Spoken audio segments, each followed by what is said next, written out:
Hello all, welcome back to our channel Janvi Academy.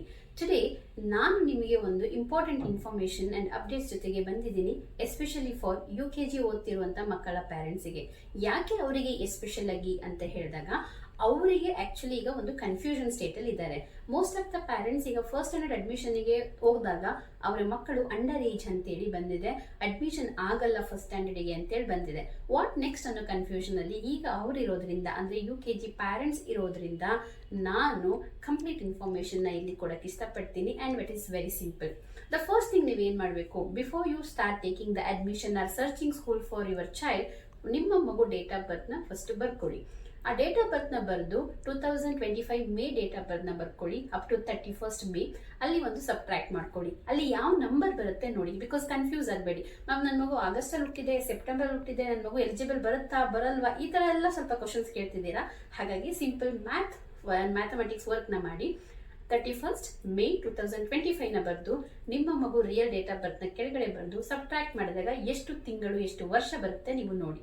ಅಲ್ಲಿ ಏನಾದ್ರೂ ನಿಮ್ಮ ಮಗುಗೆ 6 ವರ್ಷ ಕಂಪ್ಲೀಟ್ ಆಗಿದೆ, 6 ಇಯರ್ಸ್ ಅಂತ ಬಂದಿದೆ, ಮಂತ್ ಎಷ್ಟಾದ್ರೂ ಬಂದಿರಲಿ ಡಸಂಟ್ ಮ್ಯಾಟರ್, 6 ವರ್ಷ ಅಂತ ಏನಾದ್ರು ಬಂದಿತ್ತು ಅಂದ್ರೆ perfect, you can go head. ನಿಮ್ಮ ಮಗು ಅಡ್ಮಿಷನ್ ನಿಮಗೆ ಎಲ್ಲಿ ಬೇಕೋ, ಯಾವ ಸ್ಕೂಲಲ್ಲಿ ಬೇಕೋ, ನಿಮ್ಮ ಒಂದು ಏನ್ ಪ್ಲಾನ್ಸ್ ಸ್ಟ್ರಾಟಜೀಸ್ ಇದೆ ಅದ್ರ ಮೇಲೆ ಮಾಡ್ಕೊಬಹುದು. ಇಫ್ ಇನ್ ಕೇಸ್ ನಿಮ್ಮ ಮಗು ಏಜ್ ಏನಾದ್ರು 5 ಇಯರ್ಸ್ ಅಂತ ಬಂತು ಅಂದ್ರೆ then you have to worried about it. Worried ಅಂದ್ರೆ ಯಾವ ತರ, 5 ವರ್ಷ ಆಗಿದೆ, 10 ತಿಂಗಳಾಗಿದೆ, 11 ತಿಂಗಳಾಗಿದೆ ಅಂತಂದ್ರೆ then nothing too much worried. Stay strong and continue the same class for another year. ನಿಮ್ಮ ಮಗು ಏನ್ ಕ್ಲಾಸ್ ಓದ್ತಾ ಇದೆ, UKG ನಲ್ಲಿ ಇದೆಯೋ ಅದೇ ಕ್ಲಾಸ್ ನ ಇನ್ನೊಂದು ವರ್ಷ ನೀವು ಕಂಟಿನ್ಯೂ ಮಾಡಬಹುದು. ಸ್ವಲ್ಪ ಜನ ಕೇಳ್ತೀರಾ, ಮ್ಯಾಮ್ ಅದೇ ಕ್ಲಾಸ್ ಕೇಳಿದ್ರೆ ಮಕ್ಕಳಿಗೆ ಹರ್ಟ್ ಆಗುತ್ತಾ, ಇಲ್ಲ ಏನೋ ಫ್ರೆಂಡ್ಸ್ ಎಲ್ಲ ಬೇರೆ ಕಡೆ ಹೋಗ್ತಾರೆ, ಏನೋ ಅಷ್ಟು ಚೆನ್ನಾಗಿ ಅನ್ಸಲ್ಲ, ಏನ್ ಮಾಡೋದು? ಅದೆಲ್ಲ ಏನೂ ಆಗಲ್ಲ, ಅಷ್ಟೊಂದೆಲ್ಲ ನೀವು ಯೋಚನೆ ಮಾಡಬೇಡಿ. ಒಂದು ಬೆನಿಫಿಟ್ ಏನಿದೆ ಇಲ್ಲಿ ಮಕ್ಕಳಿಗೆ ಅಂದ್ರೆ ಅವ್ರನ್ನ ನಾವು ಇಂಡಿಪೆಂಡೆಂಟ್ ರೀಡರ್ ಆಗಿ ಮಾಡ್ಬೋದು. ಯಾಕೆ ಇಂಡಿಪೆಂಡೆಂಟ್ ರೀಡರ್ ಅಂತ ಹೇಳಿದ್ರೆ ಅವರು ಎಕ್ಸ್ಪರ್ಟೈಸ್ ಆಗ್ತಾರೆ. ನಾವು ಯಾರನ್ನ ಎಕ್ಸ್ಪರ್ಟೈಸ್ ಅಂತ ಹೇಳ್ತೀವಿ ಹೇಳಿ, ರಿಪೀಟೆಡ್ಲಿ ಯಾರು ಪ್ರಾಕ್ಟೀಸ್ ಮಾಡ್ತಾರೋ, ಯಾರು ಕ್ಲಿಯರ್ ಆಗಿ ಅರ್ಥ ಮಾಡ್ಕೊಳ್ತಾರೋ, ಯಾವ ಏರಿಯಾದಲ್ಲಿ ಅವರು ಮಾಸ್ಟರ್ಸ್ ಆಗ್ತಾರೋ ಅವ್ರನ್ನ ನಾವು ಎಕ್ಸ್ಪರ್ಟೈಸ್ ಅಂತ ಹೇಳ್ತೀವಲ್ವಾ.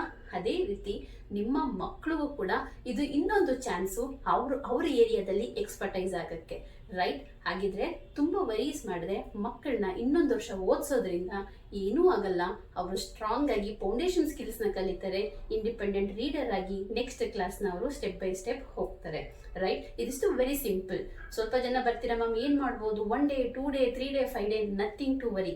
ಮಕ್ಕಳಲ್ಲಿ ಮೆಚುರಿಟಿ ಸ್ಕಿಲ್ಸ್ ಚೆನ್ನಾಗುತ್ತೆ, ಕಾನ್ಸೆಪ್ಟ್ ನ ಅರ್ಥ ಮಾಡ್ಕೊಳ್ತಾರೆ. ನೆಕ್ಸ್ಟ್ ಹೈಯರ್ ಕ್ಲಾಸ್ ಹೋದಾಗ ಟ್ಯೂಟೋರಿಯಲ್ಸ್, ಟ್ಯೂಷನ್ಸ್, ಅದು ಇದು ಅಂತ ಮಕ್ಕಳಿಗೆ ಬರ್ಡನ್ ಆಗೋದು ತಪ್ಪತ್ತೆ.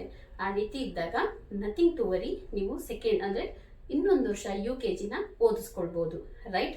ಡೇಟ್ ಆಫ್ ಬರ್ತ್ ನ ಚೆಕ್ ಮಾಡಿ, 6 ವರ್ಷ ಆಗಿದೆ ಇಲ್ಲ, ಮೇ ತಿಂಗಳಿಗೆ ಏನಾದ್ರು ನಿಮ್ಮ ಮಗು 6 ವರ್ಷ ಆಗಿತ್ತು, ಗೋ head.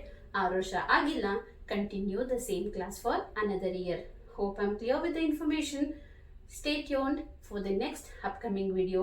Don't forget to share, like and subscribe our channel.